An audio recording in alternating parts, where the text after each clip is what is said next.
Senhor Presidente, senhoras e senhores deputados, senhoras e senhores membros do Governo. O Orçamento de Estado, recentemente apresentado na Assembleia da República, põe a nu os verdadeiros objetivos partilhados pelos três partidos troiquistas, PS, PSD e CDS-PP. Destruir o Estado Social como o conhecemos e retirar de forma permanente todos os direitos sociais e laborais do povo português, o que os partidos da Troika pretendem é dar voz e corpo às pretensões dos setores mais reacionários da nossa sociedade, ajustando as suas contas ideológicas com o 25 de Abril e todas as suas conquistas. Este documento, o Orçamento de Estado para 2012, que ficará para a história como o mais brutal ataque alguma vez perpetrado contra os cidadãos deste país, articula-se em função dos três objetivos delineados com o pacto com o FMI. Recordo e passo a explicar. Consolidação orçamental, que na prática se resume à distribuição de todos os meios e serviços do Estado através de um garrote financeiro que já nada tem de subtil. Estabilidade financeira. Falo, claro, da estabilidade das instituições bancárias, a quem não faltaram nem faltarão programas de recapitalização e programas de ajuda, porque a estabilidade das receitas do Estado está irremediavelmente comprometida pelo pagamento dos juros de dívida e pela recessão que reduz cada vez mais a receita.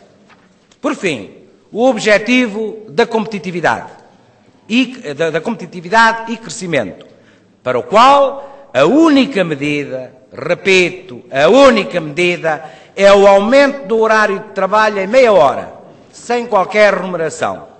Isto, senhores deputados, é verdadeiramente brincar com os trabalhadores portugueses. Isto é assumir tranquilamente que a recessão vai ser cada vez maior, que o desemprego irá ser cada vez maior, que Portugal se irá afundar cada vez mais profundamente numa dívida sem saída perante o olhar tranquilo e satisfeito dos partidos troiquistas. Sobretudo, o Governo e os três partidos que apoiam este orçamento assumem que medidas brutais como o roubo dos subsídios de Natal e de férias, a redução das prestações sociais, o congelamento de carreira, salários e pensões não são excepcionais nem transitórias. Pelo contrário, vieram para ficar. Sr. Presidente, senhoras e senhores deputados, senhora e senhores membros do Governo, o PSD, habituado a passagens breves mas intensas pelas cadeiras do poder, na pressa de impor o seu programa ideológico neoconservador, de destruição do Estado e fortemente apoiado pelo mais inepto chefe de Estado que há memória na história de Portugal, não se detém perante nada. As autarquias locais e a sua independência atrapalham. Então, extingam-se, fundem-se, estrangulam-se financeiramente. As regiões autónomas custam dinheiro. Então, faz-se tábua rasa da Lei das Finanças Regionais e dos respectivos estatutos. Invade-se o território da sua autonomia, descarta-se a Constituição. O PSD abandonou claramente o projeto autonómico enquanto desígnio nacional e pilar essencial da nossa democracia. E é isto que o PSD vai ter de explicar, muito bem explicadinho aos açorianos. Como é que depois de anos a clamar pela paternidade da autonomia, mal chega ao Governo, é o primeiro a mutilá-la e a abrir caminho à sua destruição. Quanto à extrema-direita, que em Portugal, desde o 25 de Abril, sempre se transvestiu de democracia cristã, devia corar de vergonha e mudar de nome, perante a desumanidade que constituem os cortes na saúde, na educação ou o corte brutal nas prestações sociais dos mais desfavorecidos dos portugueses. E isto perante o assistencialismo piegas e as tolices demagógicas do Ministro da Solidariedade, que promete, num ano como 2012, reduzir a pobreza em Portugal. É que, de facto, ninguém acredita. Só se for alterado o critério para classificar alguém como pobre. Haja limites para a hipocrisia, senhoras e senhores deputados. Por fim, o terceiro partido troiquista, o PS, desorientado pela sua recente derrota eleitoral, continua sem conseguir sair do pântano neoliberal para onde rastejou e do qual não consegue agora sair de cabeça erguida. O PS, apesar do novo líder, vive ainda sobre a herança de José Sócrates. O pacto com o FMI que subscreveu e que o converte agora em cúmplice ativo do roubo que está a ser feito aos portugueses. A atitude tíbia e hesitante do PS não esconde o apoio que objetivamente dá, nos seus aspectos fundamentais, à política de direita entrincheirada no Governo.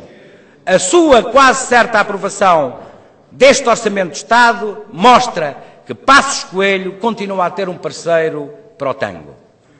E também o PS terá que explicar aos portugueses o que faz nos braços do Governo do PS, CDS, PP. Senhor Presidente, senhoras e senhores deputados, senhora e senhores membros do Governo, a rejeição deste orçamento e das medidas que o acompanham tornou-se assim num imperativo de salvação nacional que se coloca a todos os portugueses e portuguesas.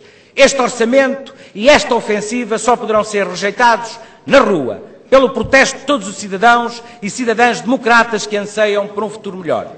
É necessário que os açorianos e todos os portugueses, com a sua luta, deem resposta às tentativas de destruição das suas condições de vida, de ataque aos seus direitos, ao seu presente e ao seu futuro, e que lutem para derrotar as medidas do Governo, da União Europeia e dos grandes grupos financeiros, assumindo assim a tarefa que ao povo pertence de salvar o país do caminho, do abismo e da regressão.